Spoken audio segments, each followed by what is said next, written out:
Welcome back to Misfit Farms, everybody. This is me again. This is the baby bird house. You've seen the inside of it a few times. I apologize for the way the roof looks in this video. We did have a tornado a week or so before this was recorded, and although the tornado was 10 miles in town, it did mess up a few things out at our place. Knocked out a bunch of tree limbs and tore up the roofing on top of this. This building is several years old and is definitely in need of some renovations. You'll see here in a little bit that the front wall there is definitely been ate up. This used to actually set much lower to the ground and actually rotted the floor out of it at one point, so it has been rebuilt out of 4x4s and corrugated metal. This structure typically houses our ducks so that they're not fighting for space with the chickens in the chicken coop. Right now I'm cleaning the floor out because we do have baby ducks and baby geese in here, and waterfowl are definitely messy creatures when they're little. Yeah, this is me just cleaning out the duck coop, talking to my wife. She is feeding, watering all of our birds right now.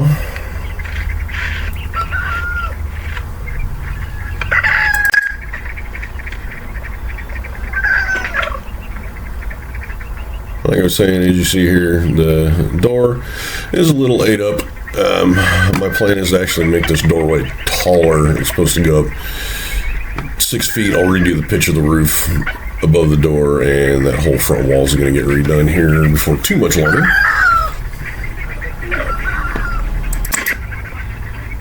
At the time of this recording, we did have 11 juvenile ducks in here, 8 geese. There's also several chickens and a turkey, some guineas, all living in this building at the moment. The ducks and the geese are on the floor. The other birds are in the brooder cages that are up off the floor.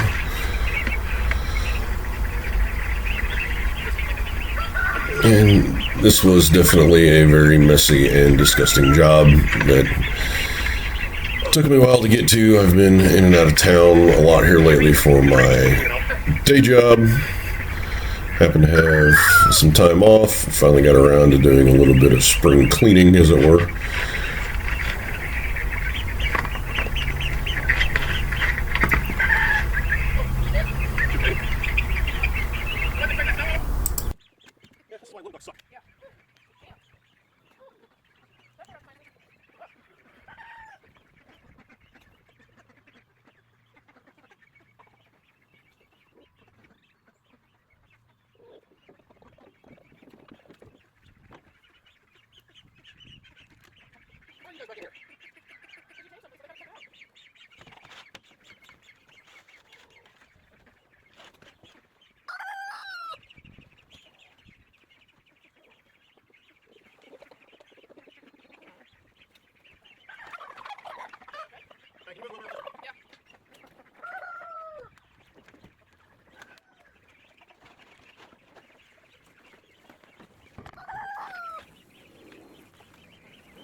At this point, I am nearly finished scooping out all of the muck.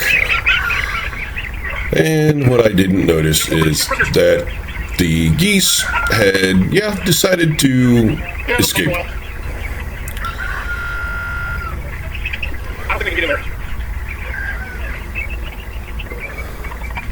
Just figured it would be easier to let them wander around for a little bit before I try to get them back in.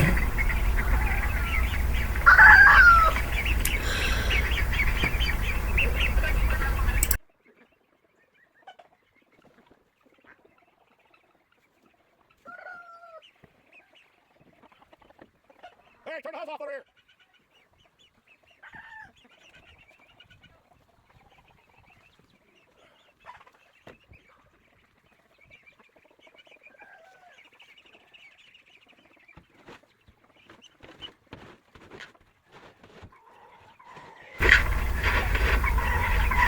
Yeah, if you notice when I crouch to get in and out, that wall is only about 4 foot tall and I'm 5'8", so I was trying to build this building and do it as cheaply and easily as possible, and everyone in the family that has had to go into this building to feed ducks or baby birds or gather eggs, we've all come to the agreement that I was stupid and should have made the door on the side where the roof peak is, but I just didn't want to go through the trouble of doing all of that stud work and bracing for that, so now it's biting me in the butt and I'm going to have to go back and fix this.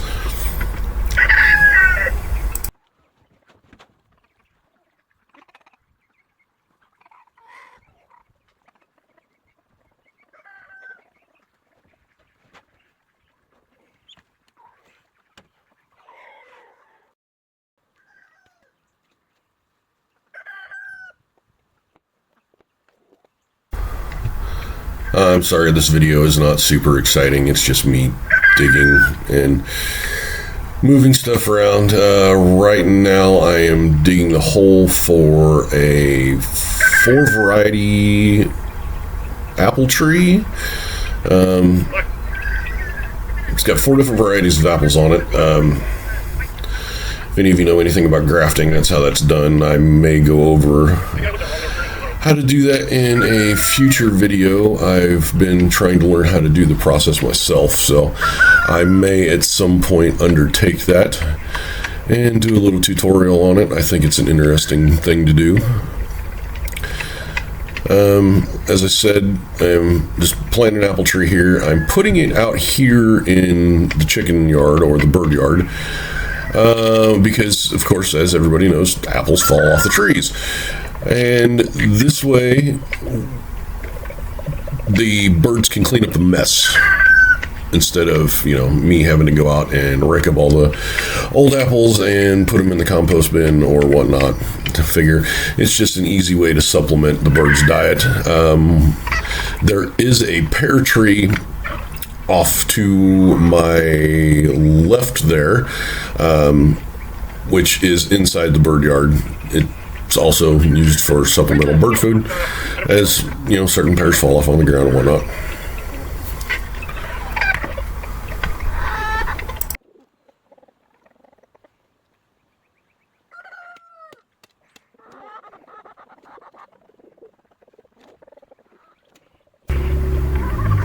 I'm doing the voiceover on this and playing this back at 2.5 times speed, so what you can't really hear in the original audio is the fact that, like I've said in the past, there's sandstone really shallow back here, and I have hit that, and now I'm trying to break it up a little bit so I can get this hole just a tad bit deeper so I can actually be able to put the tree in at just to where the top of it is at ground level or slightly below. That's how I was taught to plant trees, so you'll see me here in a second putting the tree in the ground. Of course, the rooster had to come over and investigate and pick some worms and stuff out of the ground.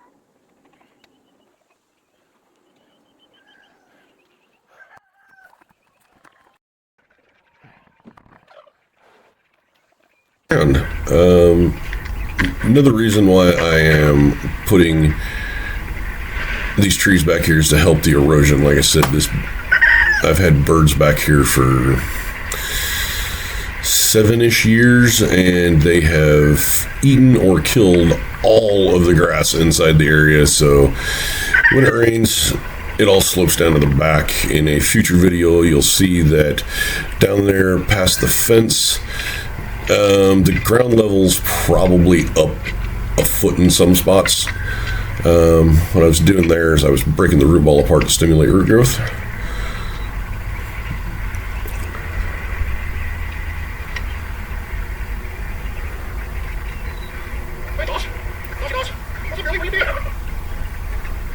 I was talking to one of our cats that I hadn't seen in a while.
Let it down real good, and you see the ring of dirt. Yeah. Fill that ring up with water, and then let it sink in, and then do it like 2 or 3 more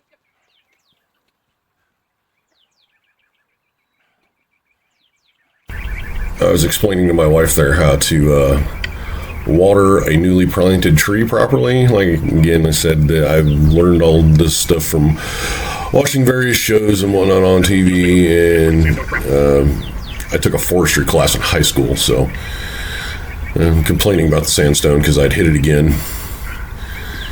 Thankfully, these holes are just big enough for these 2 trees I planted this day. Like I said, one was a 4-variety apple tree, and the one I'm getting ready to plant now is a multi-variety peach tree. It's got like 4 types of peaches on it, a couple of different kinds of plums, nectarines, and apricots. Those are all very closely related fruits, so you can graft them all onto one stem. And because the main trunk is usually through 5 or more years old, I should get some fruit from these this fall.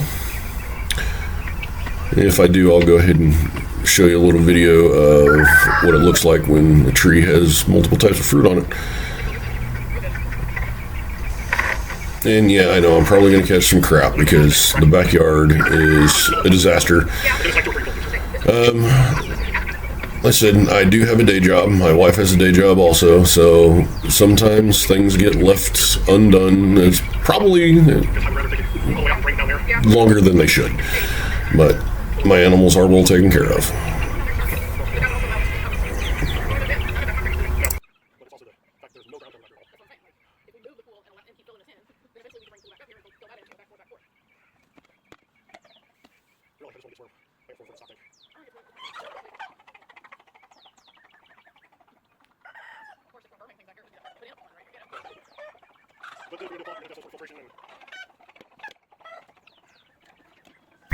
There were several times this day when we were working together, I was wholly expecting her to spray me with that hose.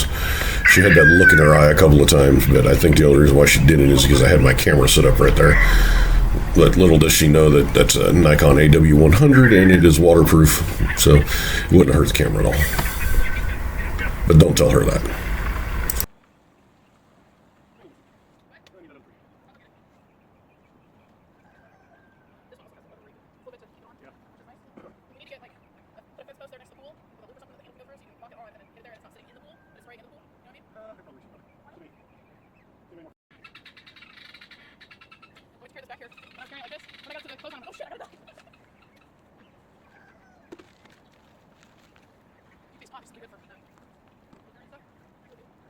that is Stormy, or as we call her now, Mama Kitty.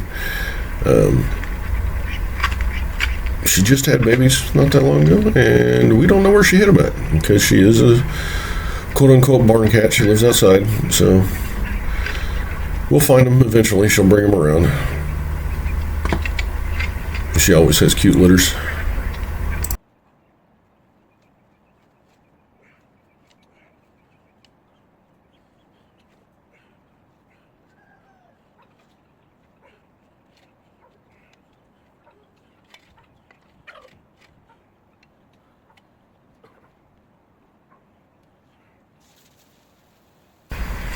If you look close at this tree, you'll see like purple and yellow and like white tags on some of the branches. Those are telling me that the purples are like plums and the yellows are peaches and whatnot. Like I said, this is a 7-in-1 tree, if I remember correctly. I'm not at home right now doing the voiceover for this. I'm actually out on the road, currently sitting in North Carolina.